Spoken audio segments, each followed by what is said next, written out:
believe the weather on scene today was 5 to 6 foot seas. So wave height, 5 to 6 feet. I believe it was 15 knot winds. Visibility was very foggy yesterday with very little to no visibility, but was increasing today, and they were expecting much better conditions from an aerial search perspective.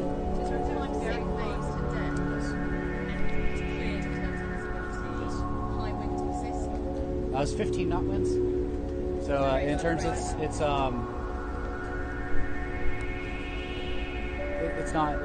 about average out there, right? How long would it take a typical Coast Guard vessel from the U.S. or that matter from Newfoundland to get on site if they're running at maximum speed? That depends on the cutter itself or the ship itself, because they all have different speeds. Yeah. Do you have an average, just to get a feel for how long it would take to get there? Well, depending on where they're coming from, it could be a matter of 2 days up to 4 to 5 days. It just depends on where they would be deploying from. So I don't know. We don't have any ships up there, so I don't know. I don't have an answer to that. Canadian, we're trying to find out more information on the Canadian vessels that are assisting on there, sort of what their capability and speeds are. I just don't have an answer for that right now. Does the Coast Guard have a line on a piece of equipment that is capable of going down the Titanic? The Coast Guard specifically, no. This type of a salvage operation, in our expertise as an organization, is No, in terms of private companies, have you reached so that's all part of the conversation with Unified Command to find out what capabilities are out there and explore all avenues that they You're can. looking at that now. The Coast Guard is usually pretty quick about releasing videos and photos like that from their operations. Is there any reason why you haven't done this operation? We just haven't received any yet at this point. And you don't expect to? We do expect to get some. Like I said, we do have some graphics that we're trying to look to send out this afternoon, as well as we've reached out to the aircraft crews to get footage from them. Now I know with the ROVs that are on scene today, like I said, there just hasn't been any before, so we are requesting out there to try and see what we can get to go through that and try to make that available to you all. Is there any images from the command center?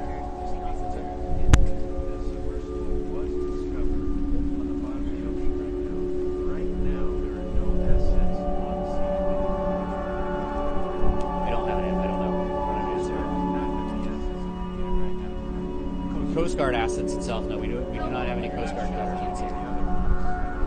No, so the research vessels, I just don't know what the capabilities are. Do you think it's pretty unrealistic that it has made its way to the surface and is waiting to be spotted? Because you've done all of these aerial searches, and I've got that it's That's why we have both types of assets, because we don't want to exhaust one possibility and vice versa. So we don't want to rule out that it is on the surface. And the way that our crews train, this is the environment they train in. They're specialized in being able to see these things from the air. So they've given it everything that they have to it. And if it's on the surface, we're fairly certain that we will find out. No, that we will find it if it is on the surface. Do you think it's more likely it's not?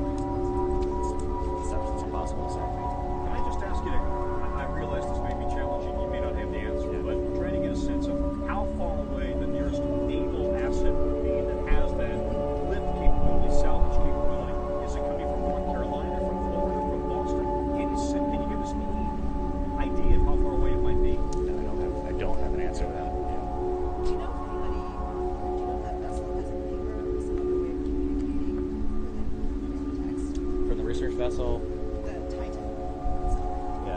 communicating with them. Yeah. I don't have specifics on technology on board. We understand they've lost contact in the past on other expeditions. Has the Coast Guard ever been with them? That's my knowledge. And Ocean is cooperating with the investigation. Absolutely. They're part of the Unified Command here, so we're all making decisions together.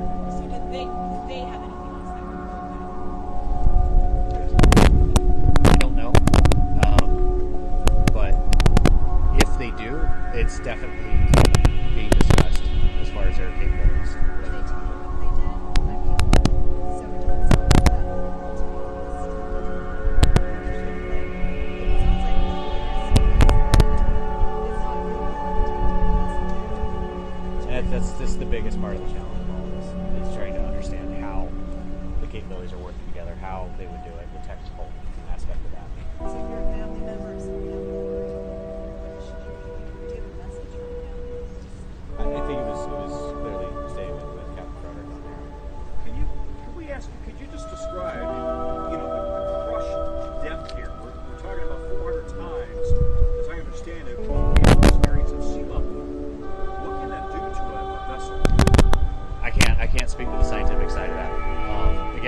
more or less trying to get some background information for you guys on there. I don't have any of that information on that. Can you tell us about what the circumstances were?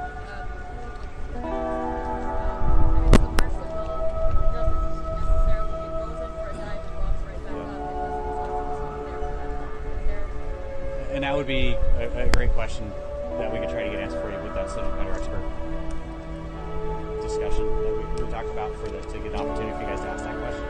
Because it would be much more important and realistic for somebody within that community part of the command that would be able to answer that question a lot clearer than anything I would be able to.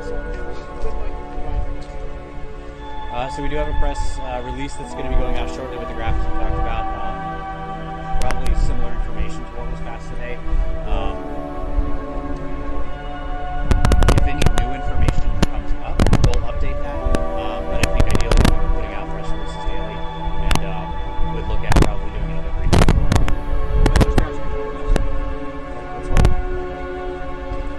Could you just reiterate for us how big of an urgency is this for the Coast Guard? How big of a priority?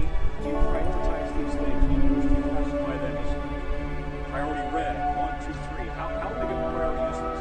This operation is our top priority right now. Within the district, we have every available asset that we can that's to this that we can dedicate to it on this. That's why we are spending so much time and energy trying to coordinate really this enormous response effort to truly understand the scale of how far away this truly is.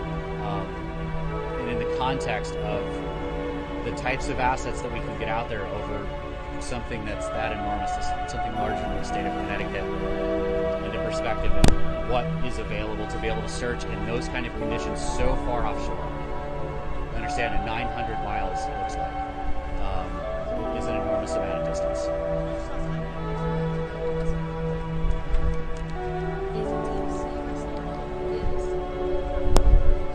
I don't know what it would look like. Realistic, and that's all part of the conversation. We're looking at doing everything that they can to find out the options that we have.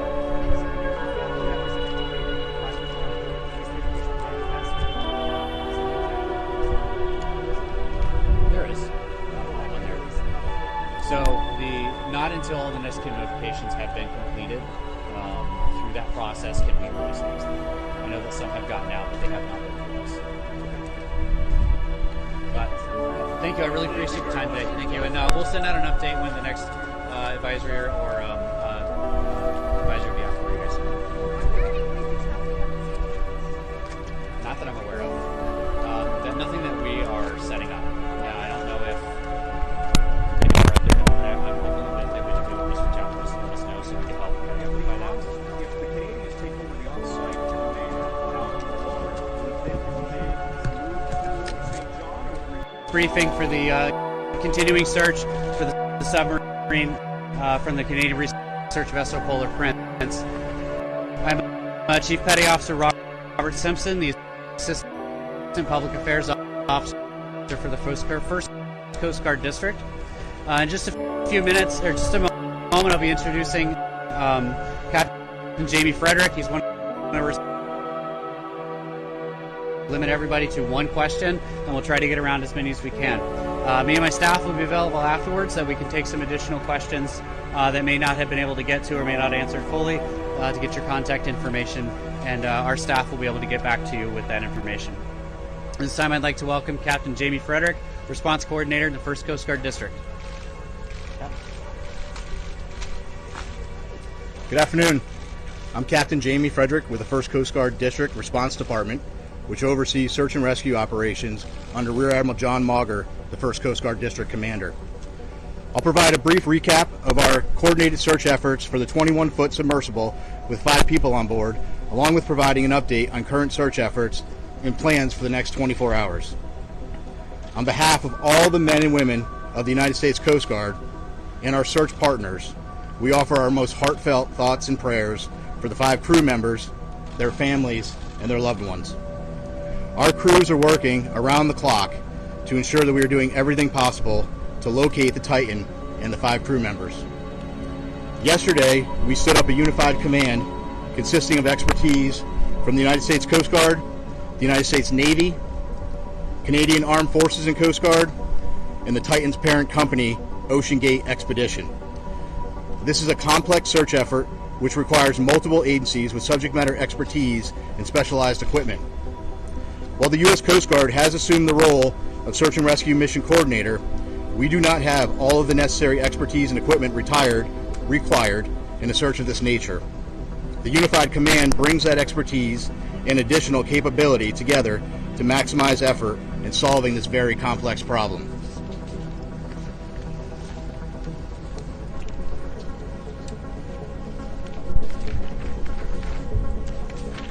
And we're out of order here. As a recap, on Sunday, the Coordination Command Center in Boston received a report from the Canadian expedition vessel Polar Prince of an overdue 21-foot submarine Titan with 5 people on board. The Titan was attempting to dive on the wreck of the Titanic approximately 900 miles east of Cape Cod and 400 miles south of St. John's, Newfoundland. Approximately 1 hour and 45 minutes into the scheduled dive, the Polar Prince lost all communication with the Titan. The Polar Prince conducted an initial search and then requested Coast Guard assistance. The U.S. Coast Guard in Boston assumed the responsibility of Search and Rescue Mission Coordinator and immediately launched search assets. Since Sunday, the Coast Guard has coordinated search efforts with the U.S. and Canadian Coast Guard, Air National Guard aircraft, and the Polar Prince, which has searched a combined 7,600 square miles, an area larger than the state of Connecticut. These search efforts have focused on both surface, with C-130 aircraft searching by sight and with radar, and subsurface, with P-3 aircraft were able to drop and monitor sonar buoys. To date, those search efforts have not yielded any results. Search efforts have continued through last night and today. Today, the vessel Deep Energy, a 194-meter pipe-laying vessel, arrived on scene with underwater ROV capability. They have rendezvoused with the vessel Polar Prince and commenced an ROV dive at the last known of the position of the Titan and the approximate position of the Titanic wreck. That operation is currently ongoing. Additionally, a Canadian P-3 aircraft is currently conducting a 6-hour search of the area, and several C-130 aircraft and another P-3 are scheduled to fly this afternoon and this evening. The Canadian Coast Guard cutter, or vessel, John Cabot, is scheduled to arrive later this evening, and several other Canadian Coast Guard vessels and the Coast Guard cutter Sycamore are en route. Additionally, the U.S. Coast Guard has the U.S. Navy's SUPSAL, Supervisor of Salvage and Diving Command, is working with U.S. Transportation Command to bring additional assets to the search area. These more capable assets will be staged out of St. John's for further transport to the search area. There are also several private vessels, research vessels with ROV capabilities that are making preparations to join the efforts. So I want to reiterate, this is a very complex search, and the Unified team is working around the clock to bring all available assets and expertise to bear as quickly as possible in an effort to solve this very complex problem. We'll continue to provide updates as they become available. And again, our thoughts and prayers are with the crew and the families and their loved ones. We will provide unwavering effort as we continue the search, and I think at this time we'll open it up and take a few questions.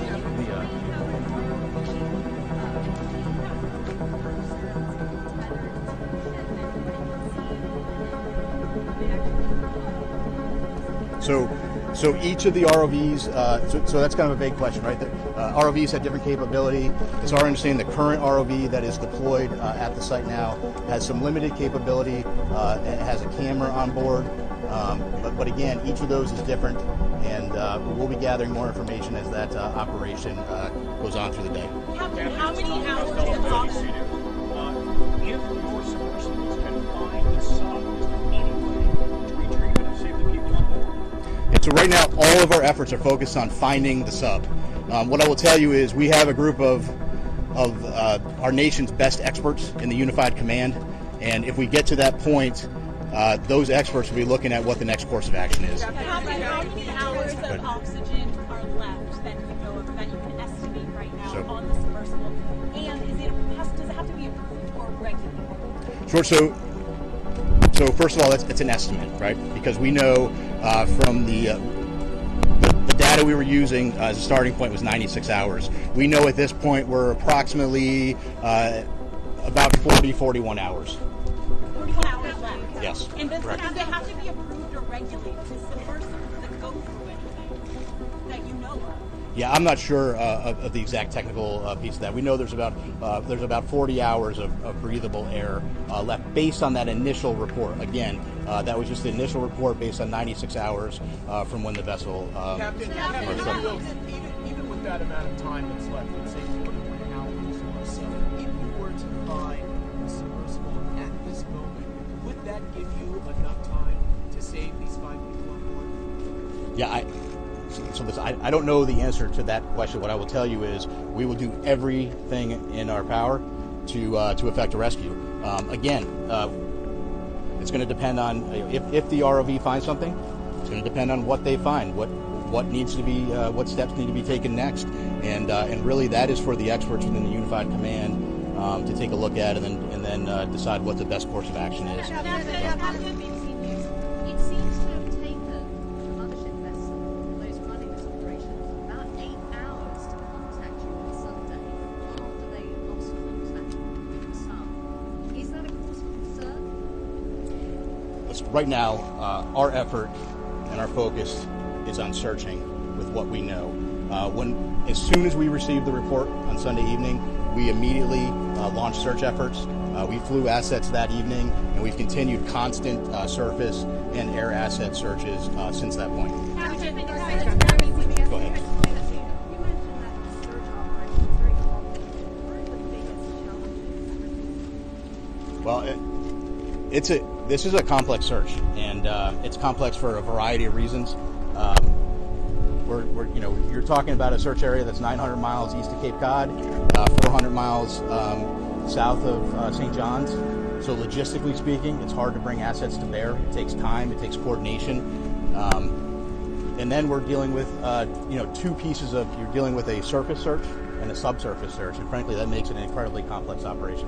Captain, will the U.S. Navy or the Canadian Navy be able to get salvage equipment on time before the air runs out? Obviously, getting salvage equipment on scene is a top priority.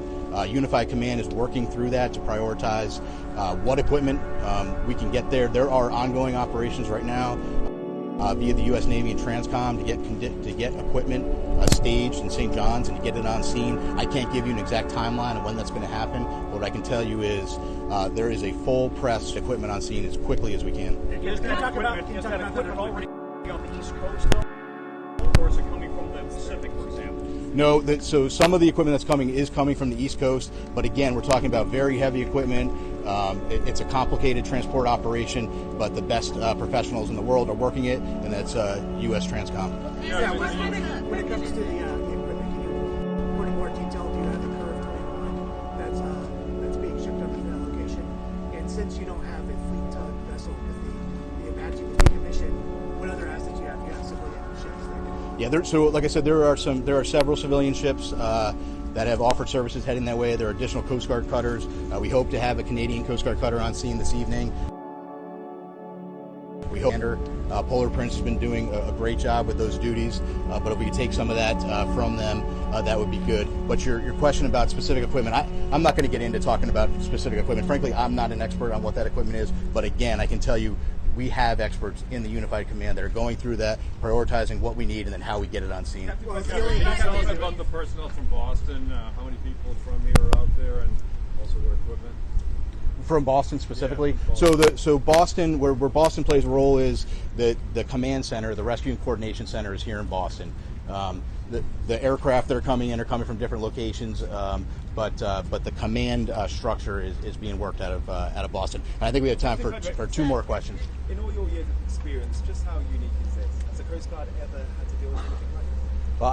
Well, I don't want to speak about if the Coast Guard has ever. I would tell you it's a unique operation, it's a challenging operation, but right now we're focused on putting everything we can at it and searching as hard as we can and getting the assets out there as quickly as we can. And so the private companies, the other assets that are rushing to the area, what sort of assets do they have? Do they have ROVs? Do they have similar technology that Ocean Gate?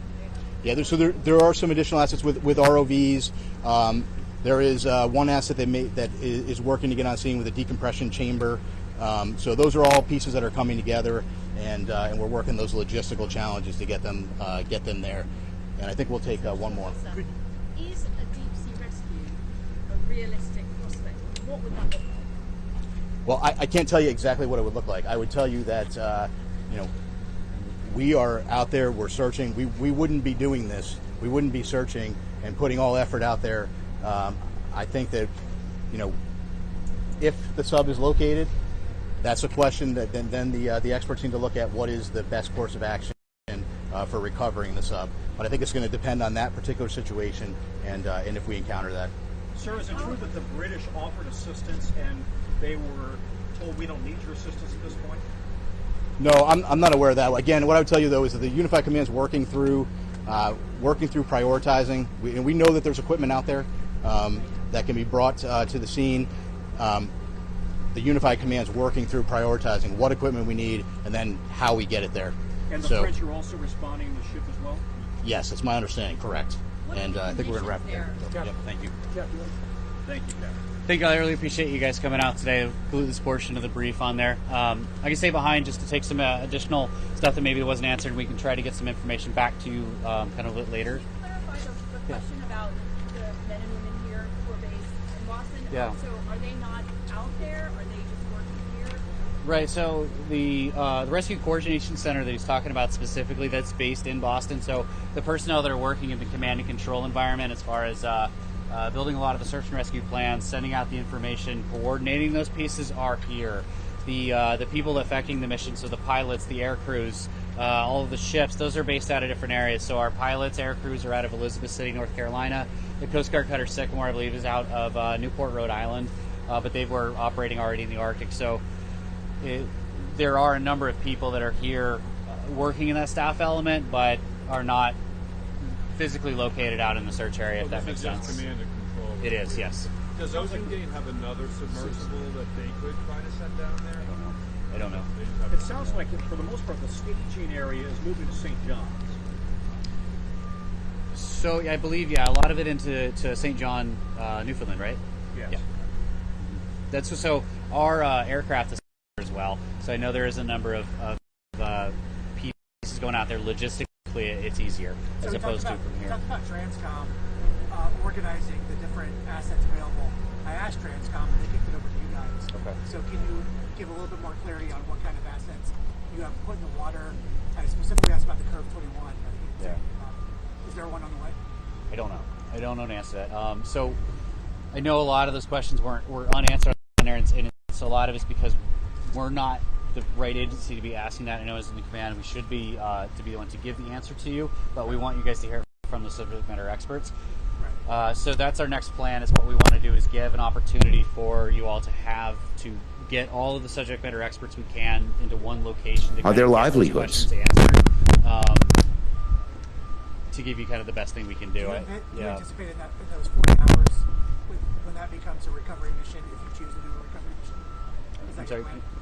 When those 40 hours are up that I gave for the estimate, is that the moment you shift from a search and rescue to a recovery operation, if you choose to do a recovery operation, given the difficulties? I think it really depends on a number of factors. So anything that could change between now and then, as far as information response, things like that could change that. So it's not a hard and fast, timer's up, time to transition. There's a lot of factors then, something like that. Excuse me, what role does the amount of oxygen play into one of those factors? And with 40 hours of oxygen left, when would you then transition from a search and rescue to a search and recovery? I don't know an answer to that. That's definitely outside, but we can try to get back to, as we transition through that phrase, we'll have better answers for that. Is there information about the conditions out there? Like, what exactly is the Coast Guard facing? So the weather-wise, yep. So actually I have, I believe the weather on scene today was 5 to 6 foot seas. What does that mean, sir? Sorry, about the weight? So wave height, 5 to 6 feet. I believe it was 15 knot winds. Visibility was very foggy yesterday with very little nose visibility, but was increasing today, and they were expecting much better conditions from an aerial search perspective. So it's 5 to 6 waves today? Yes. But it's cleared in terms of visibility. Yes. High winds persist, or It was 15 knot winds. So in terms, it's not. It's about average out there, right? okay. How long would it take a typical Coast Guard vessel from the U.S., or for that matter from Newfoundland, to get on site if they're running at maximum speed? That depends on the cutter itself or the ship itself, because they all have different speeds. Yeah. But do you have an average, just to get a feel for how long it would take to get there? Well, depending on where they're coming from, it could be a matter of 2 days up to 4 to 5 days. It just depends on where they would be deploying from. 2 days from Newfoundland, for example. I don't know. We don't have any ships up there, so I don't know. I don't have an answer to that. The Canadian, we're trying to find out more information on the Canadian vessels that are assisting on there, sort of what their capability and speeds are. I just don't have an answer for you on that right now. Does the Coast Guard have a line on a piece of equipment that is capable of going down to the Titanic? The Coast Guard specifically, no. This type of a salvage operation in our expertise as an organization is No, in terms of private companies, have you reached So out to- that's all part of the conversation with Unified Command to find out what capabilities are out there and explore all avenues that they You're can. looking at that now. The Coast Guard is usually pretty quick about releasing videos and photos and Yep. things like that from their operations. Is there a specific reason why you haven't from this operation? We just haven't received any yet at this point. And you don't expect to? We do. We do expect to get some. Like I said, we do have some graphics that we're trying to look to send out this afternoon, as well as we've reached out to the aircraft crews to get footage from them. Now I know with the ROVs that are on scene today, like I said, there just hasn't been any before, so we are requesting out there to try and see what we can get to go through that and try to make that available to you all. Is there any images from the command center? Would be awesome. If the submersible was discovered on the bottom of the ocean right now there are no assets on scene that could go retrieve it. Is that correct? Or not? I don't know. I don't have an Coast answer to Guard that. does not have any assets that could get it right now, correct? The Coast Guard assets itself, no, we do not have any You're Coast not Guard sure cutters about on scene. any of the other ones that are on scene. No, so the research vessels, I just don't know what the capabilities are at that. Do you think for it's now. looking pretty unrealistic that it has made its way to the surface and it's waiting to be spotted? You've done all of these aerial searches. Are you quite confident it's in the water? That's why we have both types of assets, because we don't want to exhaust one possibility in vice of another. So we don't want to rule out that it is on the surface. Likely. And the way that our crews train, this is the environment they train in. They're specialized in being able to see these things from the air. So they've given it everything that they have to it. And if it's on the surface, we're fairly certain that we would be able to find it. You wouldn't find out. No, that we will find it if it is on the Do you surface. think it's more likely it's not? It's impossible to say. Can I just ask you to, I realize this may be challenging, you may not have the answer, Yeah. but we're trying to get a sense of how far away the nearest naval asset would be that has that lift capability, salvage capability. Is it coming from North Carolina, from Florida, from Boston? Can you give us any idea of how far away it might be? No, I don't have an answer to that. Yeah. Do you know if anybody do you know if that vessel has a pinger or some other way of communicating other than text? From the research vessel, The Titan itself. yeah. Communicating with them? No, Yeah. I don't have specifics on technology on board. We understand they've lost contact in the past on other expeditions. Has the Coast Guard ever been involved with them? That's And to did my knowledge. But Ocean Gate is cooperating with the investigation. Absolutely. They're part of the Unified Command in here, so we're all making decisions together. So did they have anything else that could go down? I don't know, but if they do, it's definitely being discussed as far as their capabilities. Would they tell you if they did? I mean, so it doesn't sound like that helpful, to be honest. I don't understand. Like, it sounds like the nearest vessel that it's not clear how long it would take to get a vessel there. And that's just the biggest part of the challenge of all of this, is trying to understand how the capabilities are working together, how they would do it, the technical aspect of that. So if you're a family member of somebody on board, what should you be thinking? Would you have a message for the family? I think it was clearly stay with Captain Frederick on there. Could you just describe, the crush depth here? We're talking about 400 times, as I understand it, what we experience at sea level. What can that do to a vessel? I can't speak to the scientific side of that.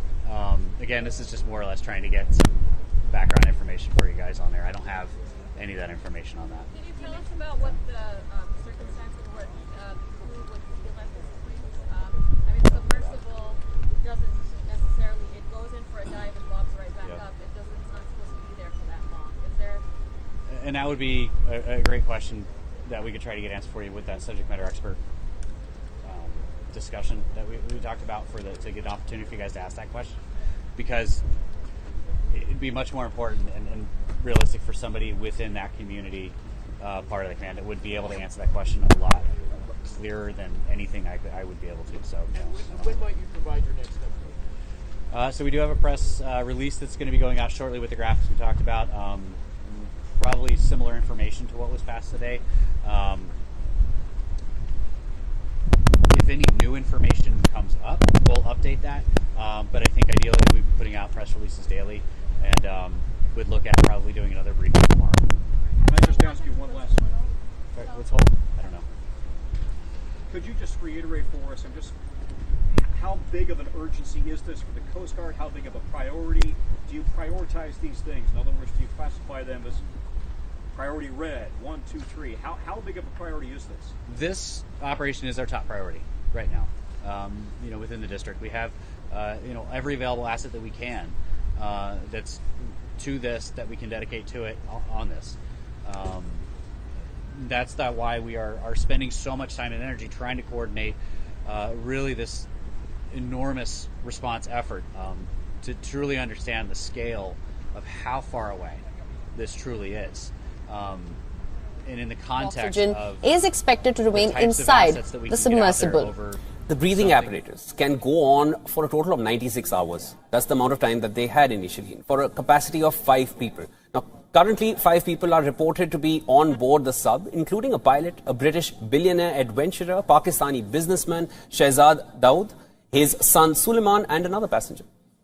Now, according to tourist firm Ocean Gate, the Titanic expedition cost $250,000 per person and takes people on the tour of the wreckage of the sunken ship. The trip starts off in St. John's, Newfoundland, before heading out approximately 600 kilometers into the Atlantic to the wreckage site.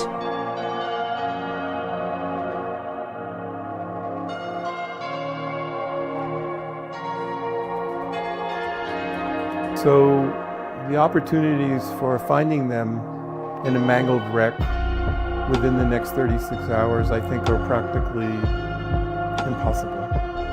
And probably the worst place for them to be would be on the seafloor, which implied that the vehicle itself either imploded or got tangled somehow, much to the distress of the captain in the mess of the Titanic. I mean, it's a mangled wreck with probably all kinds of treacherous things which would not be very friendly for a small boat, about 7 meters. We are extremely concerned that, first of all, we haven't even found where the submersible is. And second, if we were able to find it, would we be able to rescue the inhabitants? Yes, it's either a mechanical failure or an electrical failure. And I'm hoping it's an electrical failure, because they do have weights. One of the safety procedures that they have is to make themselves gentlemen lighter. who are ex-military Heavier than the water, submariners, and you'll if see a they're whole lighter bunch of than the 50-year-old water, white guys. Sure, the rich I people wanted have our the- team to be younger, to be inspirational, and But I'm not I going to think inspire a it should be 16-year-old to go pursue marine technology. But a 25-year-old, who's a sub-pilot or a platform operator, one of our techs, can be inspirational. And so we've really tried to get very intelligent, motivated, younger individuals involved, because we're doing things that are completely new. We're taking approaches that are used largely in the aerospace industry, is related to safety and some of the preponderance of checklists, things we do for risk assessments and things like that are more aviation related than ocean related. And we can train people to do that. We can train someone to pilot the sub. We use a game controller, so anybody can drive the sub. Listen to what he talks about. The CEO talks about hiring people. Yes, I mean, when I started business, one of the things you'll find, there are other sub-operators out there, but they typically have gentlemen who are ex-military submariners, and you'll see a whole bunch of 50-year-old white guys.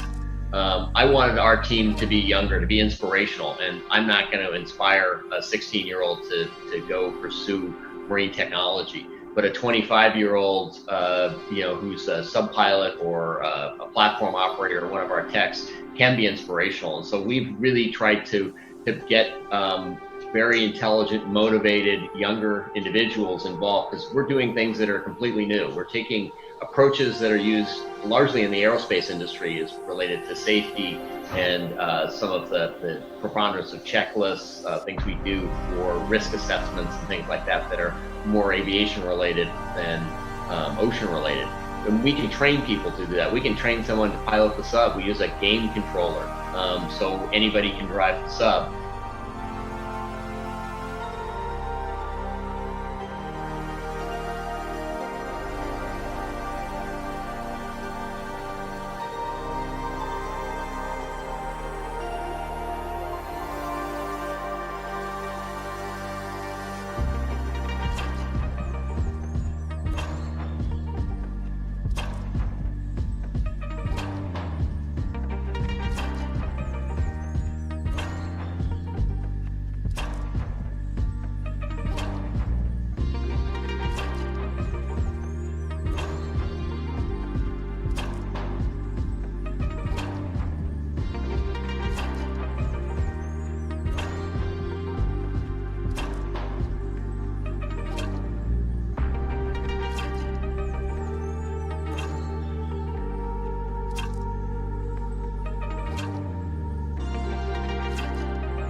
To maximize effort in solving this very complex problem.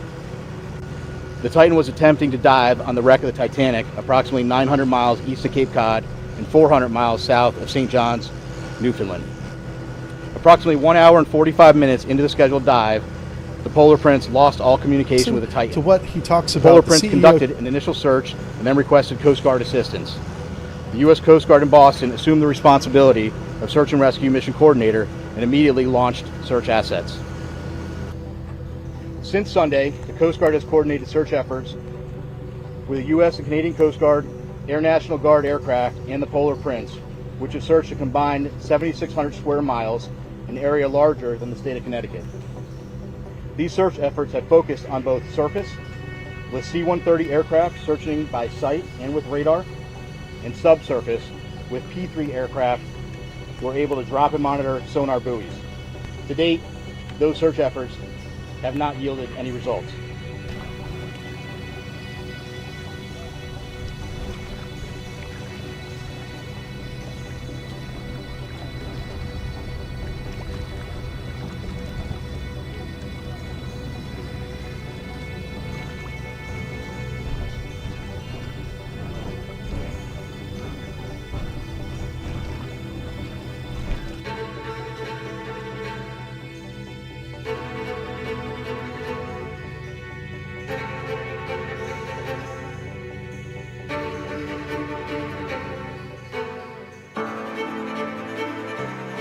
An international team of researchers, dive experts, and citizen explorers are preparing to embark on the Titanic survey expedition. Heading to target, 12 degrees. An epic voyage to the world's most famous shipwreck. This is a rare opportunity for you to explore Titanic as an actual member of the expedition crew. We are taking scans of the wreck to help survey a wreck that fewer than 200 people have seen. To witness the ravages of time and pressure. Position is on the bow. Over. To film and photograph. And to document scientific research. What has decay revealed inside the hull? Have shifting sands exposed artifacts in the nearly unexplored debris field? What will your dive team discover?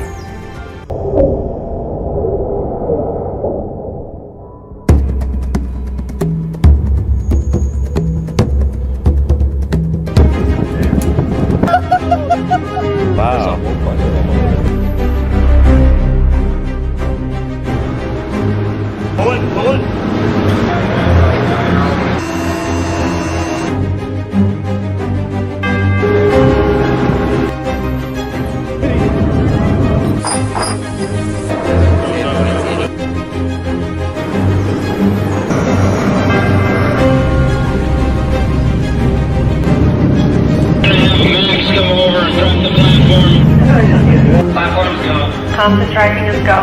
Engineering go. We are in position. Mission Director. Roger that. Linking out.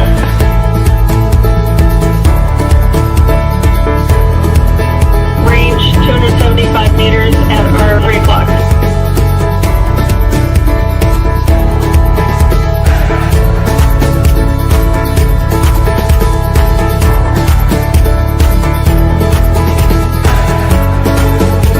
Seeing the reciprocating engines was a dream come true. New images of the Titanic more than 2 miles below the ocean surface.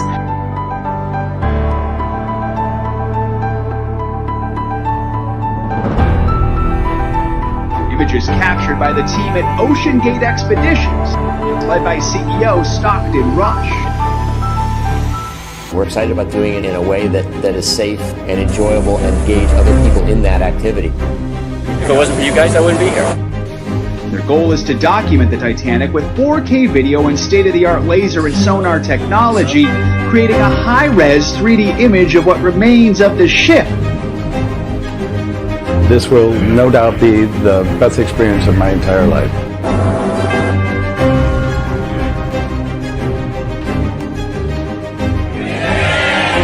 It is a race against time, as the Coast Guards and Canada frantically conduct search operations in the North Atlantic region to locate the missing submersible for the third day. Right, it's been more than 48 hours since the sub was first reported missing, and according to reports, more search vessels have been brought in to join the mission as well. Canada has deployed its 4 CP-140 Aurora aircraft to support efforts, and 2 Canadian Coast Guard ships are en route as well. We have since launched 2 aircraft from our air station in Elizabeth City, a two HC-130 long-range search and rescue aircraft. We've been searching over the site to view the surface of the water to see if we can find any sign of the vessel at this point. Additionally, Canada has used one of their Canadian military P-8 aircraft, which does utilize a sonar technology with buoys, and they can be able to use sonar below the water surface to help try and locate the submarine. But as time passes, the hope to find the missing vessel is weakening. Mike Reese, a US writer and producer who previously took part in the expedition, is not very optimistic of the passengers making it out alive. The phrase you keep hearing is they lost communications, and it's possible they're just out of range, that they came back to the surface and they're just out of radio contact with someone. I find that very unlikely, and I think they may be stuck at the bottom of the ocean. Perhaps there was a breach and water came in. I'm not very optimistic for their return, but it's a cliche, but it's true. If this is the end for them, they went out doing something they loved.